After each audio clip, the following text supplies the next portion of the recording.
Oiê! Nesse vídeo eu queria muito falar sobre esse livro aqui, chamado Cristão Homoafetivo, que eu literalmente acabei de ler. Eu ganhei ele no ano passado de um amigo meu. Eu comecei a ler assim que eu pus as mãos no livro, mas eu percebi que ele era muito mais sério do que eu imaginei, então eu parei e falei, não, vou gastar um tempo pra estudar esse livro e levar a sério tudo o que tá escrito aqui. Então eu retomei a leitura dele esse ano, na verdade eu peguei pra ler do começo tudo de novo. E eu posso dizer que esse livro mudou a minha vida. Eu sei que o título dele é Cristão Homoafetivo, mas ele não fala só de homoafetividade. Ele vai abordar questões muito fortes no livro, das quais eu quero muito falar aqui porque eu achei tão forte que não dá pra não falar disso. Eu preciso que vocês saibam o que tem no conteúdo disso aqui. Esse vídeo poderia ser simplesmente eu abrindo páginas de onde eu grifei ou marquei com post-it e lendo, porque é incrível esse livro. É incrível a revelação, o amor, a graça sobre a vida das pessoas que o Luiz Anesmor expõe aqui. Enfim, eu vou ler alguns trechos sim, mas eu quero discutir também alguns deles. Um dos trechos que realmente mexeu muito comigo e que foi logo no começo do livro é um trecho que ele diz que uma igreja doente não sabe como expressar graça. Eu acho que a gente ficou muito no conceito de que demonstrar graça de alguma forma é ser conivente com a atitude das pessoas. Mas isso não é verdade. A graça de Deus chegou até nós sem ele ser conivente com as nossas atitudes erradas. Ele começa falando de duas formas para nós lidarmos com uma afetividade, mas eu não acredito que seja só sobre ela. Tudo nesse livro para mim foi como lido com isso e com qualquer outro problema na minha vida, foi firmeza e graça. Firmeza para que a gente permaneça fiel ao que a Bíblia nos diz, e graça porque sem ela nós não estaremos em lugar nenhum, nós não seríamos nada. Uma das referências bíblicas desse livro é Romanos 1, dos versículos 18 até 32. Eu quero ler o versículo 18 aqui, pra gente discutir. Porque do céu se manifesta a ira de Deus sobre toda a impiedade e injustiça dos homens, que detêm a verdade em injustiça. Esse versículo mostra claramente que a ira de Deus se manifesta sobre toda a impiedade e injustiça dos homens. E que, na verdade, a parte consequente disso, se você continuar lendo os versículos, ele aponta que uma das atitudes, um dos reflexos da impiedade, da injustiça dos homens é a prática da homoafetividade. Ou seja, o que esse livro e a Bíblia nos fazem concluir é que toda a imoralidade sexual é simplesmente um pecado fruto da idolatria. Eu vou ler um trecho aqui do livro agora que diz exatamente o que eu tô querendo explicar, mas com melhores palavras. Ao escolher obedecer a Deus, o homem assume que o que ele deseja para si é mais sábio do que aquilo que o Senhor tem para ele. E isso é idolatria. Assim, a homoafetividade é um castigo natural de Deus para essa idolatria. Ela não causa punição. Ela é uma punição em si mesma por ter o homem tratado como mentira a revelação de Deus. Eu não sei vocês, mas quando eu li isso, foi um choque muito grande para mim, porque mesmo eu não sendo homossexual, eu coloco muitas coisas, muitas vontades minhas em prioridade. Ou seja, muitas coisas na minha vida eu estou idolatrando ao invés de adorar a Deus. Sabe, muitas vezes a gente conhece a palavra, a gente sabe o que ela diz sobre os nossos desejos, sobre algumas coisas que nós queremos fazer, mas ainda assim a gente escolhe fazer a nossa vontade. E isso é idolatria. Quando a gente tira Deus do lugar dele, de adoração, de primeiro lugar da nossa vida, nós estamos nos colocando nessa posição. Isso é um absurdo. A única coisa que vai nos afastar do reino de Deus é nós termos uma vida de autossuficiência, independentes de Deus. E aí quando você para pra pensar que nos versículos, entre esses versículos dos 18 a 32, Deus fala que entregou ao homem as suas paixões, as suas atitudes pecaminosas, é porque o homem simplesmente quis, ele desejou essa escolha. Então, quando a gente vive alguma situação que a gente fala, nossa, Deus me abandonou, ou alguma coisa desse tipo, talvez seja porque nós estamos fazendo as escolhas erradas que estão tirando ele do lugar de onde ele deveria estar, do trono, da autoridade da nossa vida. Acho que a questão que entra mais sério pra mim é a questão de como isso invade a nossa identidade. Quando uma pessoa tem qualquer problema, enfim, nós sempre recomendamos que ela se enxergue com os olhos de Deus e pare de se olhar com os seus olhos ou com os olhos da cultura. Com a homoafetividade é a mesma coisa. A homoafetividade afeta a forma como a pessoa se enxerga. E nesse âmbito aqui eu não quero somente falar da homoafetividade, mas, por exemplo, uma pessoa que sofre com pornografia, um vício em pornografia, uma pessoa que sofre com glutonaria, enfim, vários e diversos problemas, muitas vezes a pessoa ela se identifica como aquilo.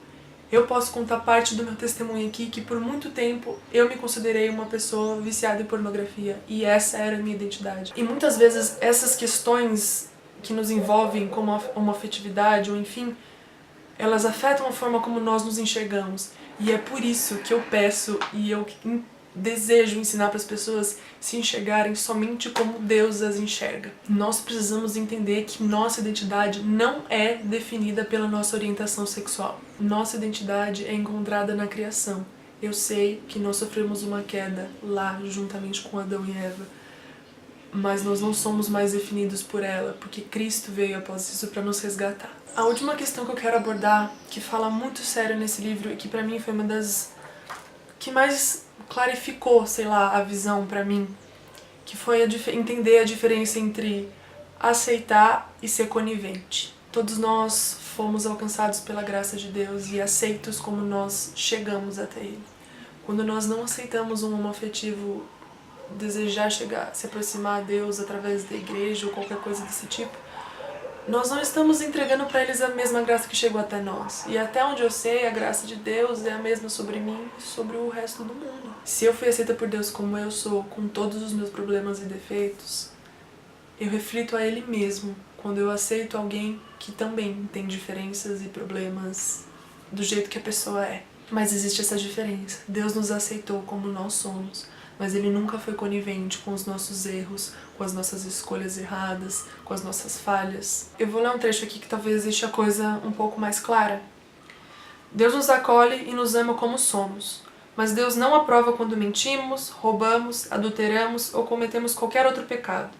Podemos até continuar roubando, mentindo e adulterando, e Deus continuará nos amando, mas nunca aprovará o que estamos fazendo. Deus nos acolhe e nos abraça, sem contudo ser conivente com nossos erros.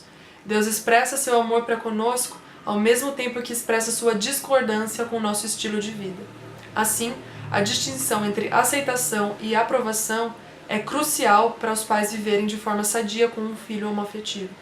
Quando os pais conseguem fazer essa distinção, de certa forma estão refletindo o amor de Deus para o filho. Aqui ele fala de pai para filho porque o título desse capítulo é Meu Filho é Gay, o que eu faço? Mas a gente tem que tomar isso pra nós, pra nossa realidade. Será que nós, como igreja, temos feito os homoafetivos se sentirem amados, como nós nos sentimos quando o evangelho chegou até nós? Eu acho que a gente ainda tem muito o conceito de que nós é que vamos mudar o mundo. Cara, a minha função é mostrar a graça para as pessoas e deixar que o Espírito Santo faça o trabalho dele. Quando eu tento convencer ou eu tento impor o que uma pessoa deve fazer, eu tô querendo tomar as rédeas e não permito o Espírito Santo fazer o que é dele. Eu quero tomar o lugar do Espírito Santo. Sabe, muitas vezes a gente trata como se existisse apenas alguns caminhos para um homoafetivo, como, por exemplo, abraçar a heterossexualidade como se essa fosse simplesmente uma escolha. Ou a gente acha que ele tá repleto de demônios e a gente quer expulsar. Cara, tá tudo errado. Quando nós não acolhemos um homoafetivo, outras pessoas, outras comunidades vão acolher e elas não vão mostrar a verdade bíblica para eles. Eles vão simplesmente aprovar os seus comportamentos ao invés de mostrar o que a palavra de Deus mostra. E esse é o nosso trabalho. Nós temos feito o oposto disso. Muitas vezes nós vemos homoafetivos sendo expulsos da igreja ou qualquer coisa nessa linha. Esse não é o caminho. Eu vou ler um trecho aqui que diz muito como deveria ser o nosso trabalho de igreja. A igreja deve acolher livre de preconceitos e ajudar essa pessoa a lidar com seus conflitos, especialmente aqueles que honestamente pedem ajuda para lidar com suas tendências e reconhecem que o relacionamento homoafetivo não faz parte dos planos de Deus para eles. Muitas vezes nós queremos forçar a goela abaixo as pessoas, aquilo que nós acreditamos, e talvez essa não seja a maneira mais adequada de fazer isso. Até porque Jesus em nenhum momento pediu para alguém mudar e depois segui-lo. Ele falou, me segue, e durante esse trajeto a pessoa é transformada. Nós não fomos transformados antes de seguir a Cristo. Por que a gente exige isso das outras pessoas? Quando a igreja tem uma atitude discriminatória, seja com quem for, ela comunica que ali é um lugar apenas para perfeitos. E se é assim, infelizmente a mensagem que transmite é que Jesus não é necessário ali. uma vez que todos já atingiram a perfeição.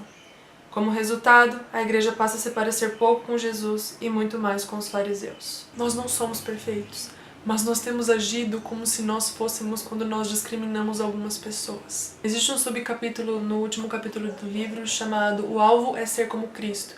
E pra mim foi, de longe, a melhor parte desse livro. Jesus viveu a perfeita identidade dele, sabendo quem ele era, e sabendo como agir com determinadas pessoas, aliás, com qualquer pessoa, porque ele sabia quem era a pessoa certa a ser adorada.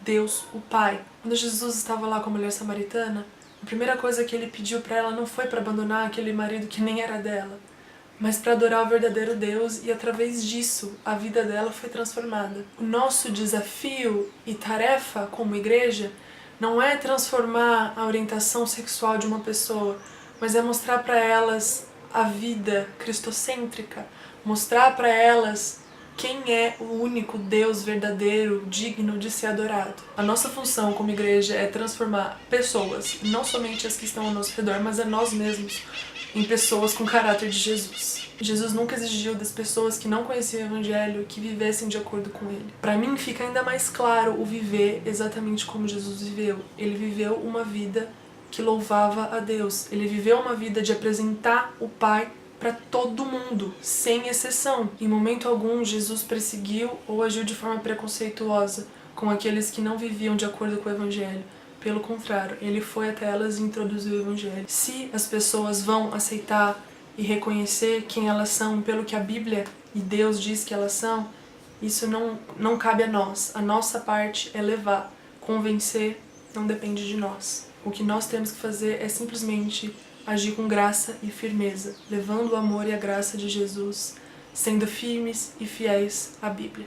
Enfim, eu queria muito ter horas para falar desse livro, mas eu recomendo muito que vocês leiam, porque ele é incrível, fenomenal. É isso.